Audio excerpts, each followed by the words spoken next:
Guys, అందరికి happy Ugadi.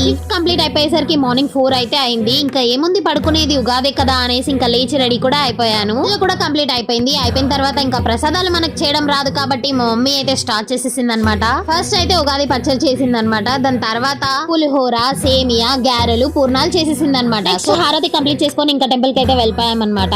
Temple లోపలికి అడుగు పెట్టిన వెంటనే అమ్మవారు దర్శనం ఇచ్చింది గాయ్స్. బాబా చూసే 2 కళ్ళు చాలవన్నమాట. మీకు ఆల్రెడీ ముందే చెప్పాను కదా, కోటి కుంకుమ అర్చన జరుగుతుంది శివాలయంలో అని. ఇంకా ఫస్ట్ రోజు కూర్చుందామని వెళ్ళలేదు, బట్ అదృష్టం కొద్ది కూర్చున్నాం అనమాట. అట్లా ఒక 3 అవర్స్ పైనే పట్టింది అనమాట. మేము అక్కడే కూర్చొని ఇంకా పూజ చేసేసుకున్నాము, కుంకుమ పూజ.